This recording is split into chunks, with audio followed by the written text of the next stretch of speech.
감사와 찬송과 영광을 올려드립니다.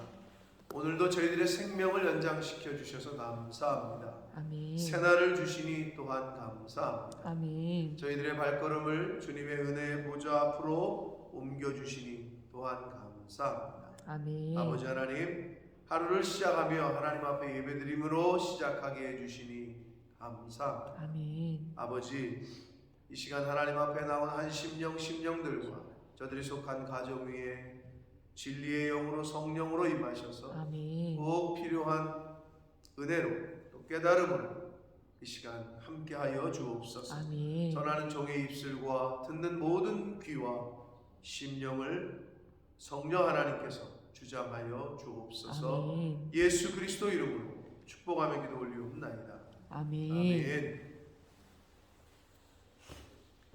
자, 엘리야 선지자가 엘리사가 보는 앞에서 하나님의 그 능력으로 인해 하나님의 기적적인 행사로 인해서 불병거와 불말이 호위를 하고 하나님의 방법으로 회오리 바람, 돌풍으로 하늘로 올라가게 되는 그런 말씀을 어제 말씀까지 11절까지 해서 저희가 보았습니다.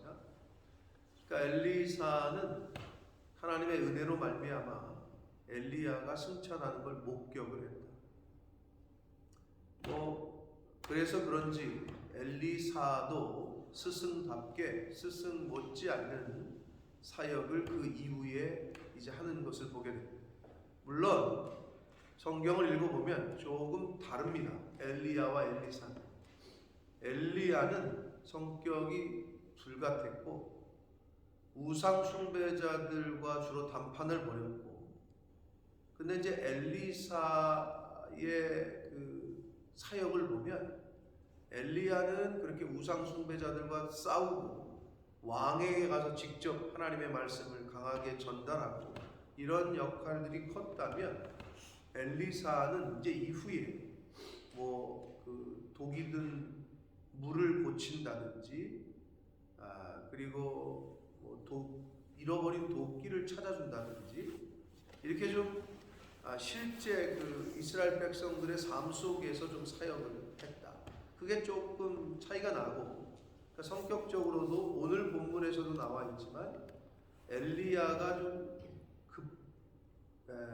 다혈질이었다면 엘리사는 굉장히 온유한 성품인 것으로 보여져요. 오늘 말씀에서도. 자, 그래서 이 엘리사가 이제 엘리야의 뒤를 이어서 이제 하나님의 그 일을 감당하게 됩니다.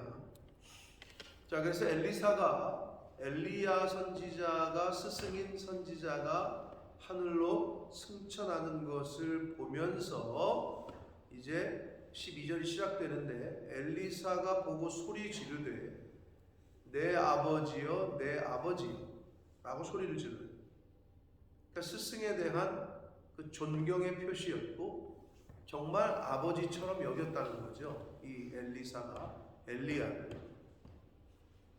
그러면서 한 말이 이스라엘의 병거와 그 마병이여.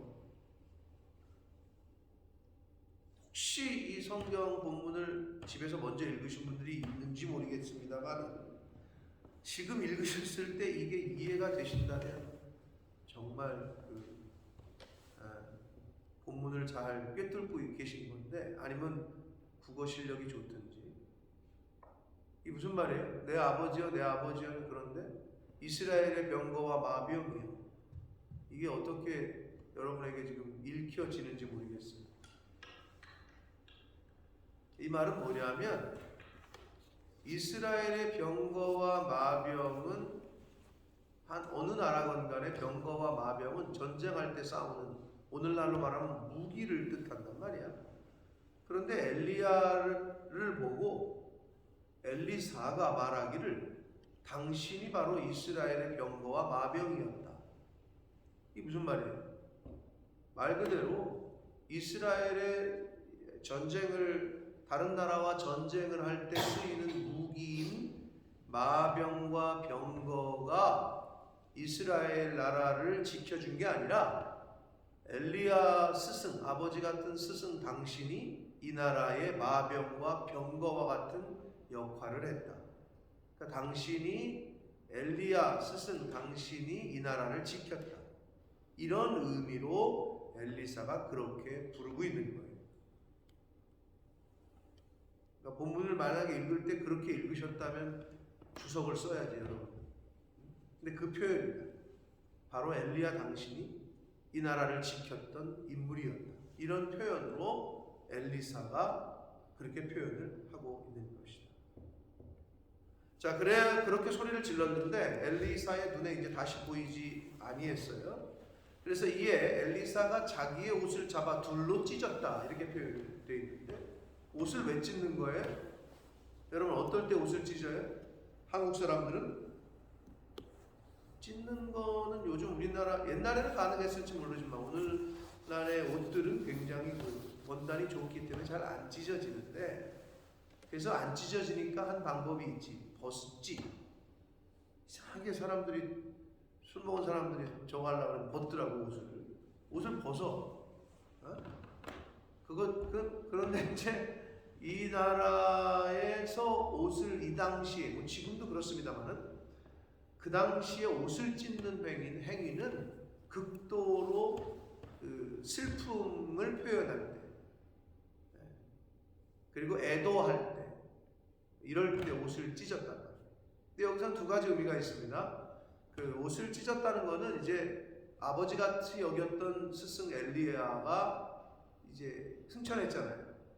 그러니까 이제 이별에 대한 슬픔을 표현한 것이고, 또 하나는 신학적인 의미로 자신의 옷을 찢어버리고 둘로 찢고 이제 자기는 사라지고 엘리야의 겉옷을 입는, 즉 이제 나는 농부였던 아이덴티티는 사라지고 하나님의 선지자로서의 아이덴티티를 입겠다라는 표현이 바로 엘리사가 자기의 옷을 찢고 엘리야의 겉옷을 취하는 것으로 해석을 합니다.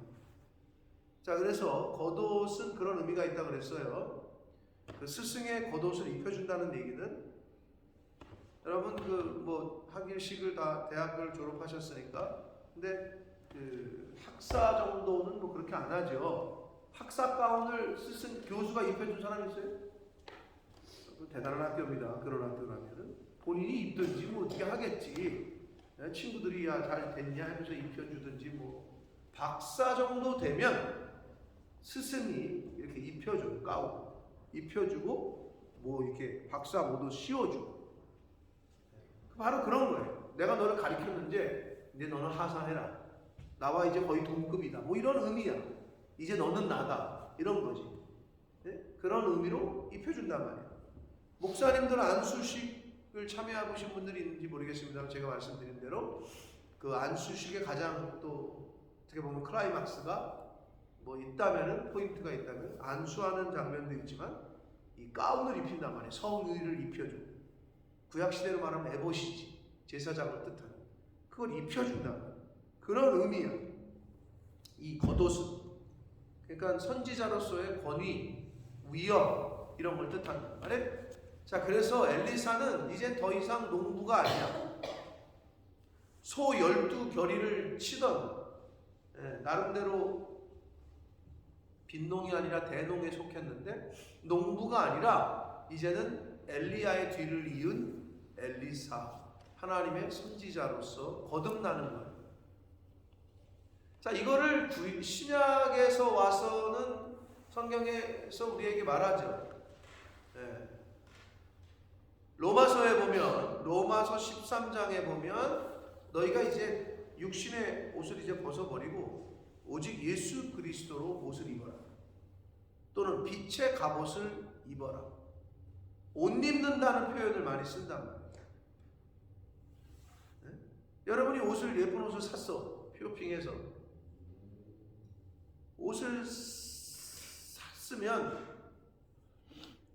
민선이가 이제 군대를 갈 텐데 훈련소 가면은 첫 번째로 하는 게 있어요.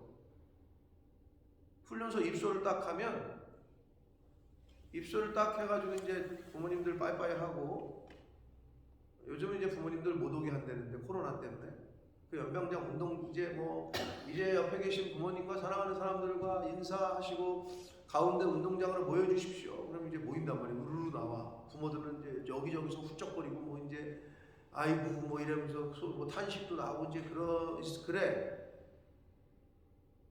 김경희 씨 한 번도 그런 데 가본 적 없죠? 가봤어? 누구? 조카. 그 논산. 의정부. 논산. 기억나세요? 마이크로 나오십시오. 그러면 이제 나와요. 그때까지만 해도 아주 폴라이트해. 그러면 이제 부모님들 다 가라 그러고 이제 가면 그때부터 이 새끼들 똑바로 안 쓰냐고 말이 바뀌기 시작하면서 뭐 앉았다 일어났다 뭐 시키더니 이제 겁을 주는 거야. 그러면서 이제 내부 안으로 들어가잖아? 그러면 첫 번째 말한다. 자, 지금부터 1분 안에 옷을 벗는다. 그러면 그냥 옷을 딱 벗고 이제 앞에 놓인 뭘 입는다. 그럼 막 입어. 김민선이가 군대 가면 첫 번째 하는 게 사제의 세상의 옷을 벗고 군복을 입지. 그건 이제 너의 아이덴티티는 군인이라는 거지. 너는 이제 바깥 세상 사람이 아니라는 걸 뜻해. 그런 의미가 있는 거지. 신약 성경에서 이제 너희들의 예수 그리스도로 옷을 입어라 하는 얘기는 이제는 세상 사람이 아니라는 거지. 너희들은 하나님의 자녀고 예수 그리스도의 제자고 그리스도에게 속한 사람이라는 거를 뜻하는 거지. 그게 정체성이죠.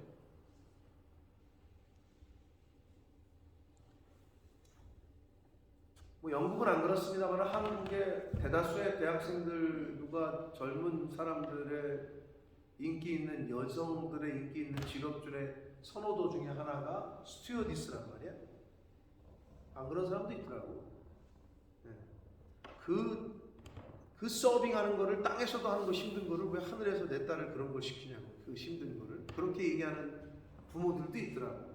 말 그대로 서빙이죠. 서비스업인데 영국도 스튜어드 승무원은 굉장히 이렇게 좀 힘든 3D 직업에 속해요. 이 사람들 생각은. 네? 그렇더라고. 근데 우리나라만 유독 거기에 그렇게 이렇게 좀 저기가 돼 있는데 우리나라 그래서 그런지 하여튼 우리나라와 저 중국은 이렇게 뽑는 기준이 이렇게 있더라고. 키는 맨 이상이어야 되고. 근데 영국은 막 이런 아줌마들, 난 그 아주머니들은 통로를 지나갈 때 못 비켜가겠어. 손님이 이렇게 옆으로 비켜줘야지 지나가. 승무원이 지나가려면 그리고 막 곧 환갑이 되어 보이시는 막 할머니 같으신 분들도 막 있고 그런단 말이에요. 이 유럽의 항공을 타보면. 근데 아무튼 우리나라는 그래. 근데 왜 그래? 그 승무원복을 입고 싶은 거야? 그 승무원복이 뭐를 뜻해? 나는 스튜어디스다. 응? 그 직업을 뜻하잖아요. 그 사람의 아이덴티티, 그 유니폼이잖아, 유니폼. 응? 바로 그런 거예요. 그러니까 우리는 세상의 옷을 벗고 그리스도에게 속한 그리스도의 옷을 예수 그리스도로 옷 입어라. 로마서 13장 14절에 바울 사도가 그런 표현을 했답니다. 육체의 일을 도모하지 말고 이제는 예수 그리스도로 옷을 입고 영적인 일을 도모하라는 거지. 네?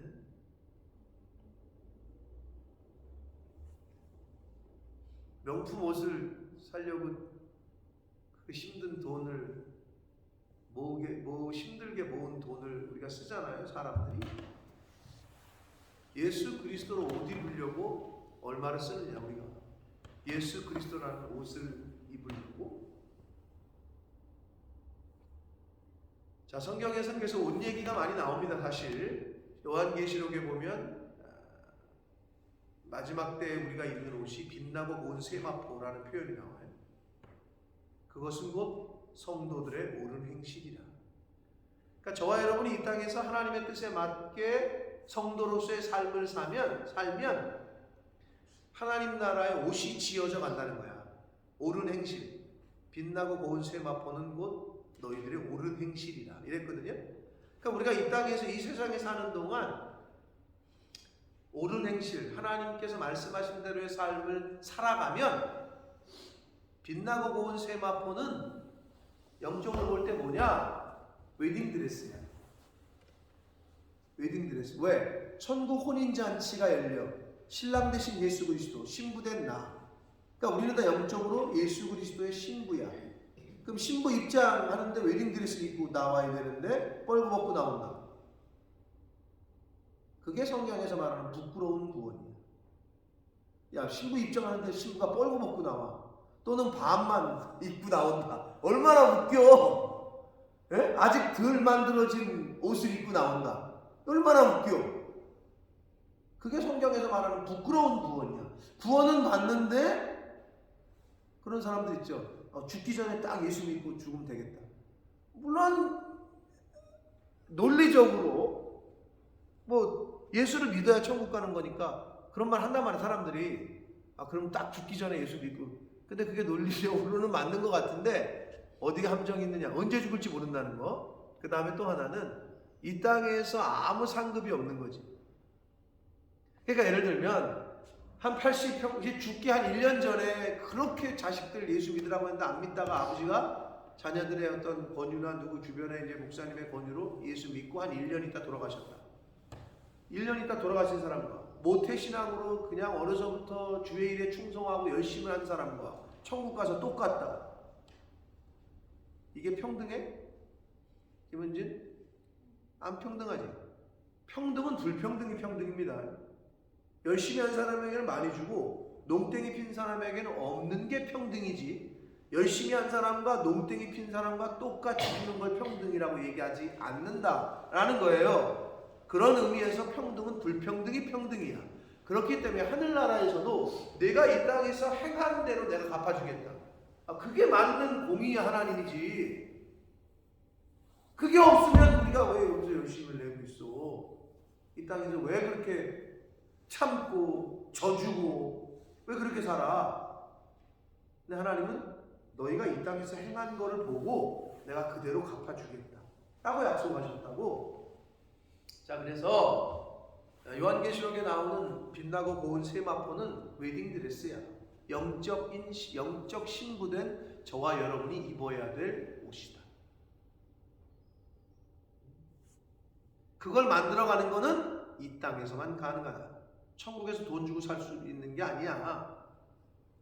이 땅에서 내가 얼마만큼 그리스도인으로서의 삶을 살고 이 땅에서 내가 얼마만큼 예수님 때문에 고난을 받느냐, 주의 일에 헌신하고 동참하느냐,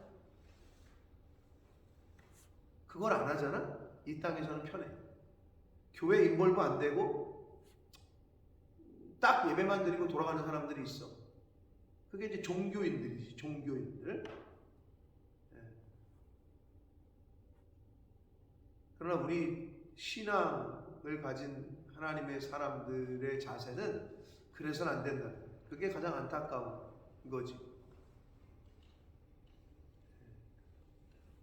그래서 저와 여러분이 이 땅에서 얼마만큼 하나님이 말씀하신 것과 하나님의 뜻을 이루기 위해서 헌신하고 애쓰느냐, 또 주의 사랑을 얼마만큼 베풀고 나눠주고 또 얼마만큼 주님의 몸된 교회를 섬기느냐, 하여튼 하나님께서는 이걸 다 카운트하고 보고 계셔서 마지막 때에 빛나고 고운 세마포를 주시는 거예요.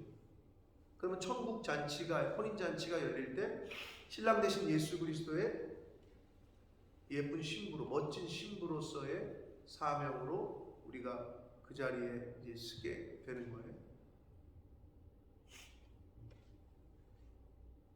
잘 만들어 가시라고. 아멘. 그 웨딩드레스를 빛나고 고운 세마포 뻘고 벗고 입장하지 말고. 겉옷은 그런 의미가 있단 말이에요. 그래서 이제는 엘리사는 정체성이 바뀌어요. 농부에서 하나님의 선지자예요. 그게 자기 옷을 찢어버리고 엘리야의 겉옷을 취한다, 입는다, 이런 의미가 되겠다.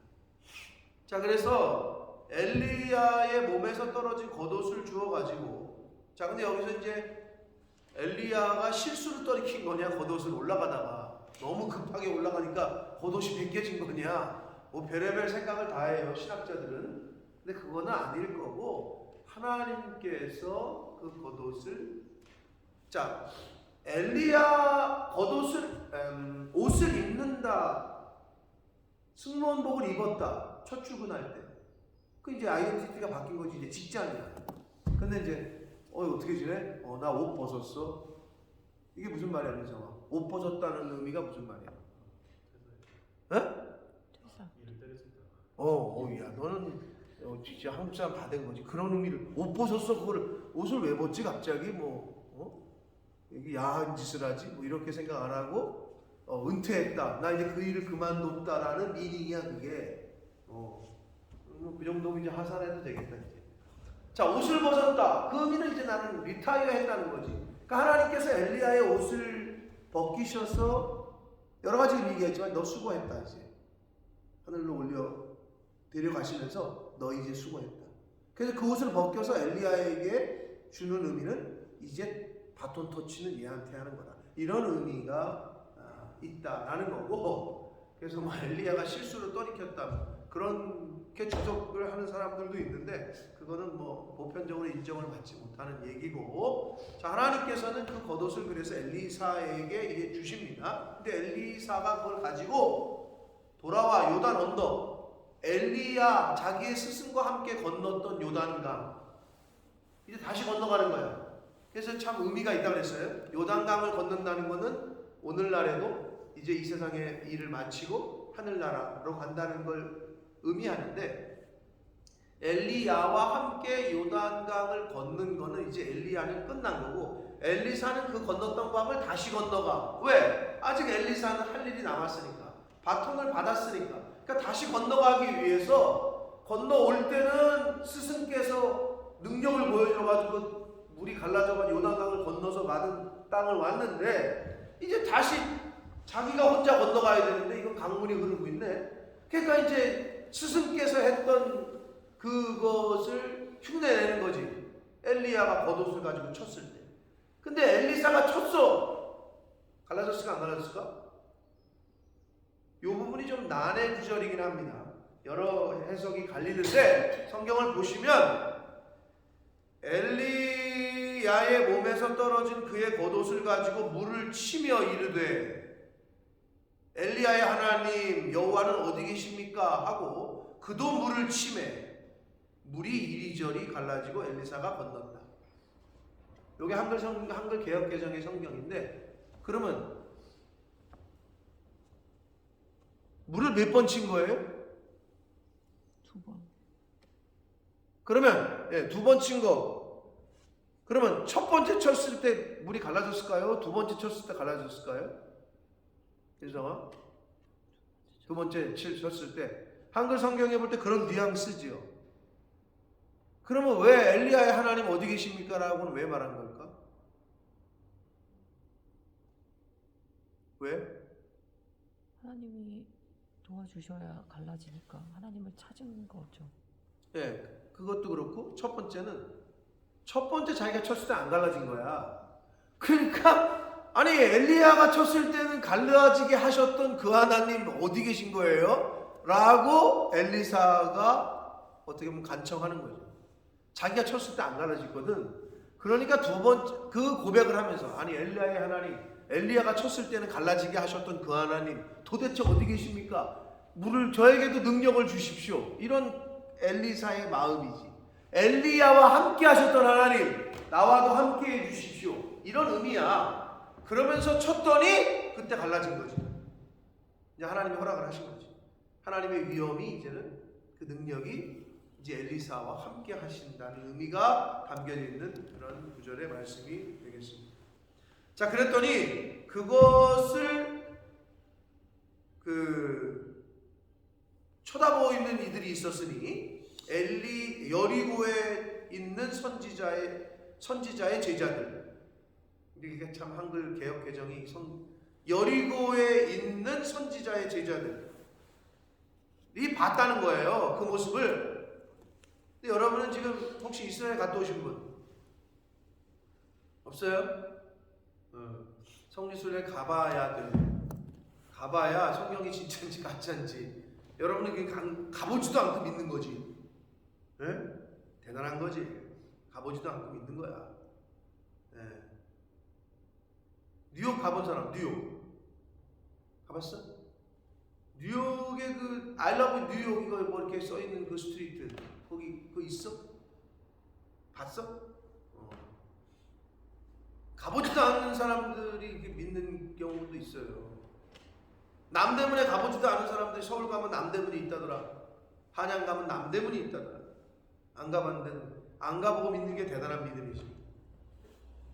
자, 그런데 여기서 이 여리고에 있는 선지자의 제자들 그랬잖아요. 근데 한글 개역 개정이 이걸 어떻게 우리를 속이고 있는, 그러니까 실수하게끔 하는 게 뭐냐면 성남에 있는 제자들 또는 뭐 평택에 있는 제자들. 자, 평택에서 한강이 보여? 안 보이지? 평택에서 한강 안 보이지? 여주에서는 보일까 안 보일까? 은진아? 여주를 와보긴 와봤지만 한강을 안 가봤구나. 여주에 한강이 흘러.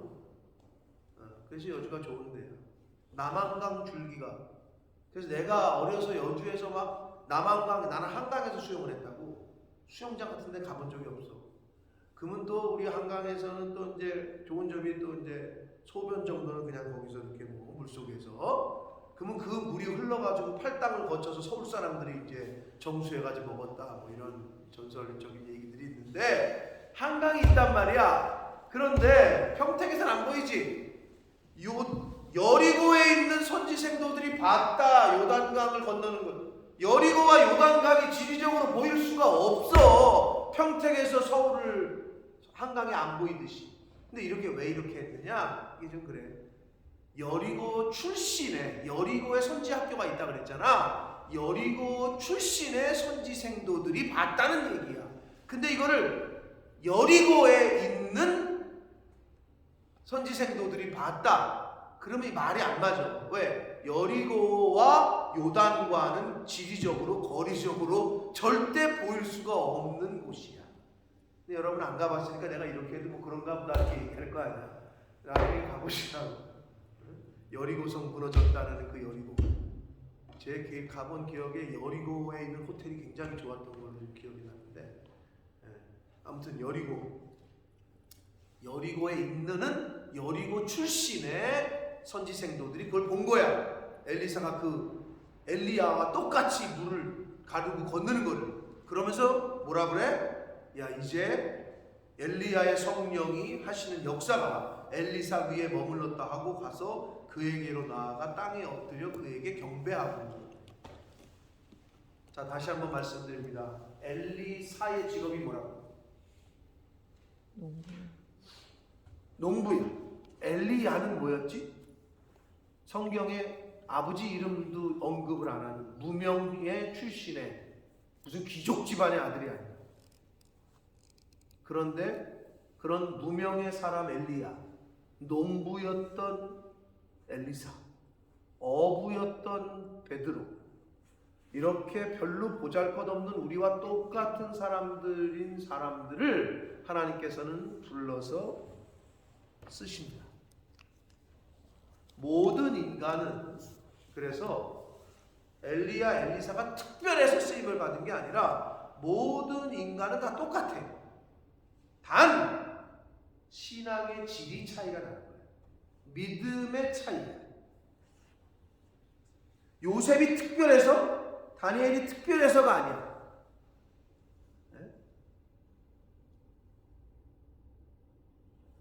농부였다고 엘리사는. 그런데 그 믿음이 특심이 있어서 하나님이 그 엘리사를 쓰셨다. 그래서 어떻게? 선지 생도들이 전부 다 무릎을 꿇고 그에게 경배했다라고 성경은 말씀합니다. 그러므로 사실 이 정신은 우리에게도 있어야 되는데 요즘은 뭐 하도 많이 학력이 높아지다 보니 웬만한 교회들에서 뭐 박사들이 뭐 수십 명 있는 교회들도 있고 그러다 보니 목회자를 볼 때 우리 목사님은 뭐 박사학위도 없고 모르겠어. 언제부터 담임 목사님을 모시는데 조건에 박사학위 소지자 이게 붙었는지 저는 잘 모르겠어요. 사실 씁쓸한 얘기야. 그 말은 외적인 걸 더 보는 거지.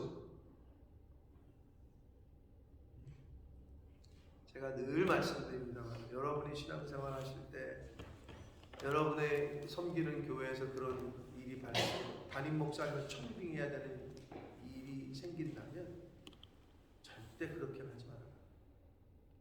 직원 뽑듯이 공고 내가지고 원서 어디 내보시오 해가지고 절대 그런 짓을 하지 말아요. 장로님들이 그렇게 하려고 해도 말려야 된다. 그렇게 하면 안 되고 본인들이 기도하고 본인들이 후보를 정하고 그래서 알아보고 요즘 알아보려면 뭐 설교 유튜브로 다 올라와 있는 거 보려면 충분히 듣고 직접 가서 눈으로 보고 목회하시는 걸 본다든지 조사를 다 해. 그러고 와주십시오 하는 게 청빙이에요. 근데 오늘날 한국교회가 거기서부터 잘못됐다고 제가 누누이 말씀드려 교회에 있을 때마다 여기 젊은이들이 나중에 교회 집사가 되고 권사가 되고 장로가 됐을 때 그거부터 고쳐야 돼요. 한국교회가 잘못되는 거는 불과 20-30년 전에도 그렇게 청빙을 안 했다. 담임 목사님. 근데 요즘은 그냥 한 회사에 회사원 뽑는 것 같아. 직원 구하는 거야. 그렇게 되면 안 돼.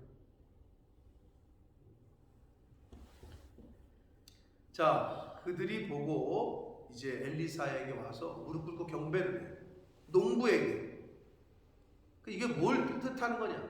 하나님의 권한과 하나님의 위엄이 엘리사에게 있다라고 생각하고 무릎을 꿇는 거지. 근데 겉모습은 출신은 농부야. 이 자세가 저와 여러분에게 필요합니다. 자, 그러면서 16절, 17절에 있는 말씀은요, 이것도 여러분이 이해하셨다면 국어를 굉장히 잘하든지 문맥을 굉장히 잘 이해하는 16절, 그에게 이르되 당신의 종들에게 엘리사에게 이르되 당신의 종들에게 용감한 엘리사의 자신들을 그렇게 표현하는 거예요. 자신들을 선지 생도들이 엘리사 선생님 당신의 종인 우리들에게 용감한 사람 50명이 있으니 청하건대 그들이 가서 당신의 주인을 찾하소서. 염려하건대 여호와의 성령이 그를 들고 가다가 어느 산에나 어느 골짜기에 던지셨을까 하나이다 하니라. 자, 여기 이해되시는 분? 이게 무슨 말이에요? 민성아, 이거 무슨 말 같아?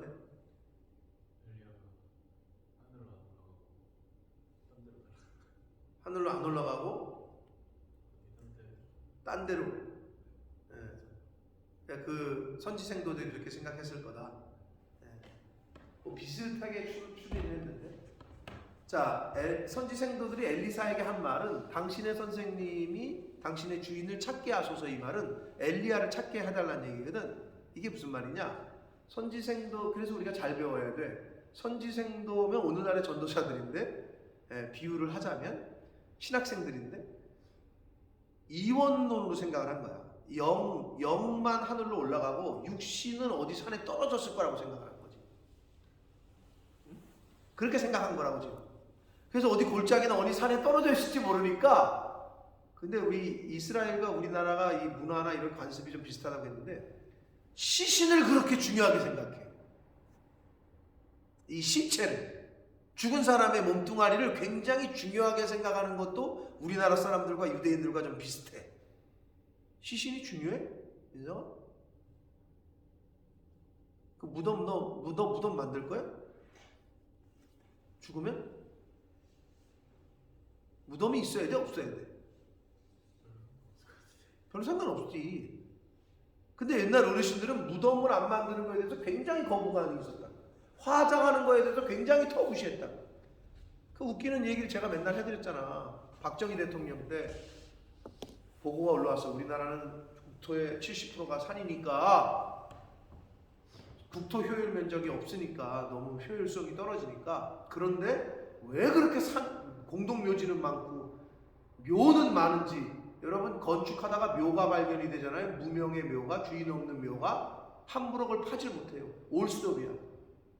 그걸 그냥 파내가지고 어떻게 처리를 못하고 스톱이야. 그 주인을 찾을 때까지. 법적으로 그래요. 왜 그렇게 묘를 많이 만들었는지. 그러니까 박정희 대통령 때 그런 보고가 올라왔대요. 땅이 좁으니까 묘를 이렇게 눕히지 말고 이렇게 세웁시다. 그러면 면적이 좁아질 거 아니야. 묘지가. 이렇게 관을 이렇게 눕히는 게 아니라 이렇게 세워서 이렇게 심자는 거지. 이해됐어 내 말이? 그랬더니 우리나라의 양반들께서 어디 어르신을 세워놓냐고. 그래가지고 반대가 돼가지고 없었던 일을 됐대. 아니 죽은 사람이 뭐 이렇게 세워놓건 이렇게 눕건 얼마나 웃긴 얘기야. 근데 왜 그렇게 시체를 중요하게 생각하는지 모르겠는데 이 사람들도 그런 거야. 그 시체라도 좀 찾자는 거지.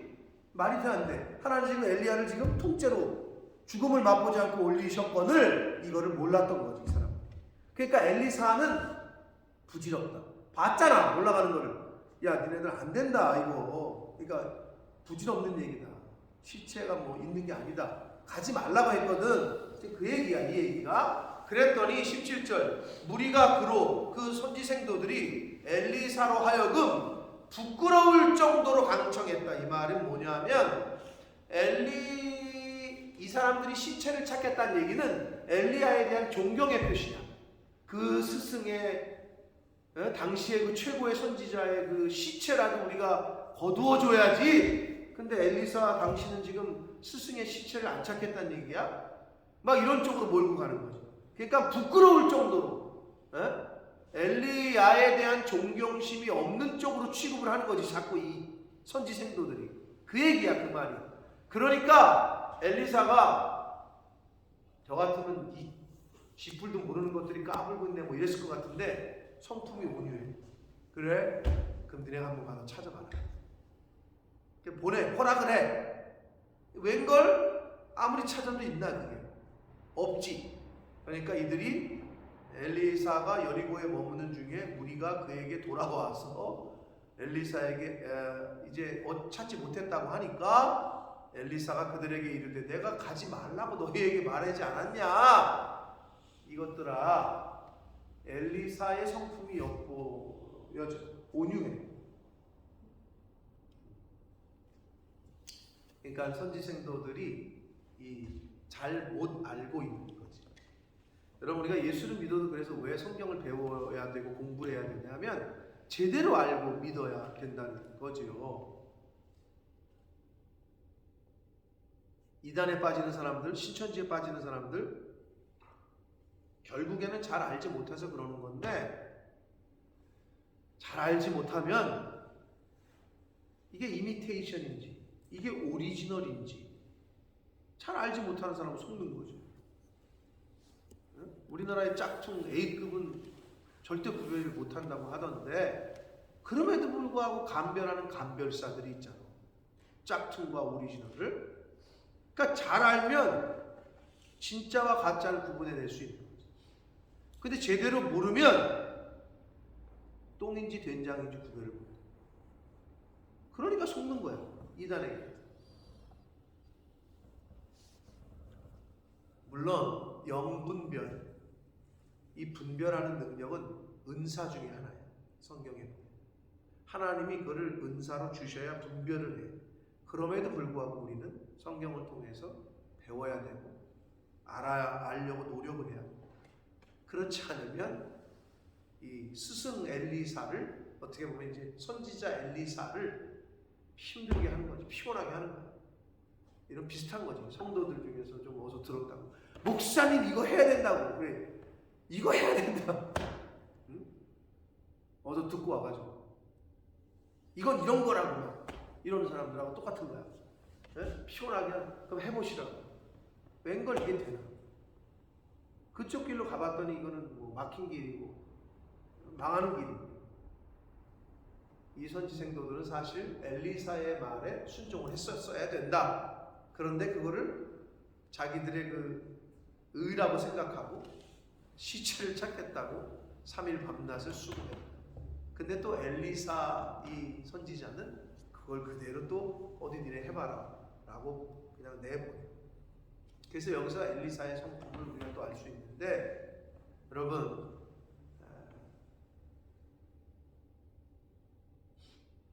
순종이 제사보다 낫습니다. 아멘. 그런데 사람들이 왜 순종을 못하냐? 목사님의 말이 다 100% 맞지는 않지 않나? 뭐 이런 생각을 한단 말이야. 여러분 그 생각을 빨리 버려야 되는 게 뭐냐면, 잘못된 길로 만약에 목사가 인도를 하는에도 불구하고 순종을 하면 하나님 보실 때 성도에게는 네가 그걸 분별해가지고 옳은 것에 순종하고 옳지 않은 것에는 불순종해야지, 바보처럼 하나부터 100까지 왜 죄다 순종하고 앉았냐 이렇게 따지시는 게 아니야. 하나님은 순종하느냐 안 하느냐만 보는 거예요. 하나님께서 이끌어 가신다. 그럼 목회자는 또 뭐냐? 푸른 초장으로 인도하느냐, 사망의 음침한 골짜기로 인도하느냐. 근데 사망의 음침한 골짜기로 잘못된 길로 인도를 하는 쪽으로 오더를 해도 양이 순종하느냐 안 하느냐, 양에게는, 성도에게는 그거를 통해서 하나님이 평가를 하시는 거고, 목사가 즉 선지자가 옳은 오더를 내리느냐 잘못된 오더를 내리느냐를 평가하는 게 양이 아니다라는 거지. 근데 이게 오늘날 한국 교회가 그렇게 돼버렸어요. 그러니까 성도들이 목사를 판단하는 거지. 그게 뭐다고? 청빙하는 것부터 자신들이 투표해서 뽑아. 그러니까 우리가 뽑은 목사님 이렇게 되는 거야. 왜? 아주 교묘해. 세상은 인본주의거든. 다수결의 원칙, 민주주의, 이퀄 다수결, 이게 돼버렸어. 왜? 대통령도 우리가 뽑으니까, 그지? 하나님도 자기네가 뽑지, 다수결로. 부처가 심인지 알라가 심인지 다수결로 해서 뽑지 뭐. 말이 안 되는 얘기예요. 그래서 성경은 인본주의는 신본주의의, 기독교의 아주 적이에요, 사실. 근데 세상은, 또 우리는 인간이기 때문에 네가 원하는 대로 해, 네가 하고 싶은 대로 해야지, 이 말을 듣기 좋아해. 그게 인본주의거든. 늘 얘기하지만 우리가 하고 싶은 대로 하는 게 아니야. 우리는 하나님이 원하시는 대로, 하나님이 기뻐하시는 뜻대로에 초점을 맞춰야지. 야, 너가 하고 싶은 거 해. 욜로? 야, 인생 한 번이야. 너 하고 싶은 거 하다 죽어. 그게 사단의 음성이라니까. 그게 세상의 소리야. 저와 여러분은 내가 하고 싶은 일이 아니라 하나님이 원하시는 일, 하나님이 기뻐하시는 일, 성경에서 말씀하시는 그 일들을 열심히 해야 하는 사람인 줄 믿습니다. 아멘. 그게 저와 여러분의 아이덴티티, 그게 예수 그리스도로 옷 입고 있는 사람들의 모습입니다.